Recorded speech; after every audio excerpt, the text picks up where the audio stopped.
Hey guys, today I'm reviewing the Active Wow Anti-Aging Retinol Moisturizer, and I gave the Active Wow Anti-Aging Retinol Moisturizer 3 out of 5 stars because I thought this one was pretty good, definitely above average. I think you guys will like this one as well.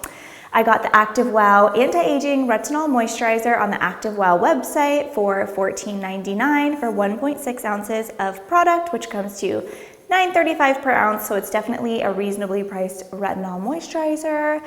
As for the texture and feeling of this one, it feels like a pretty thin moisturizer. It almost feels more like a sunscreen with the texture of it. It's like just really thin and it feels pretty light on the skin, and you really don't need that much product. It spreads out really evenly, so you only need a few pumps of this one to cover your whole face and neck, which is great. As for the application, normally you guys know I love a pump applicator, but this pump applicator does not work well, and it's such a bummer. It takes so long to even get a little bit of product out. It's one of those where you're like pressing and pressing and pressing and nothing is coming out, and then finally too much product comes out or it spews everywhere. And so this one's kind of just a pain to use, which is such a bummer because you could end up like wasting product because it's just, this one's tricky and annoying. As for the drying time, it dries pretty quickly. It dries in about 20 seconds, so it totally absorbs into the skin, doesn't leave any residue on the skin, which is great. One thing I really don't like about this product is the smell. It totally takes on the smell of the bottle, and it smells like plastic, like very, very plasticky.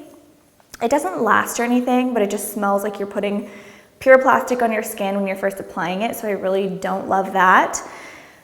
It's not the worst thing ever, but I just don't like the scent, so you will want to be mindful of that if you are sensitive to that kind of scent. As for the results, short term, this one actually dried out my skin, which does mean that it's working, so it's kind of a good thing to see, but always a bummer when your skin is dry. So this one did kind of dry out my skin short term. Long term, it did take a little bit for the dryness and the flakiness to go away, but when it did, it really plumped up my skin and helped plump up some of those fine lines and wrinkles and smooth out some of the texture and tone of my skin, help even out some of the hyperpigmentation that was on my skin. So it did work pretty well, which is great. And there is a 100% money back guarantee if you return it within 30 days. So you can try this one risk-free, which is great. Overall, I gave the Active Wow Anti-Aging Retinol Moisturizer 3 out of 5 stars. And for more information on this retinol and other retinols, you can visit us on Facebook.com and on Twitter.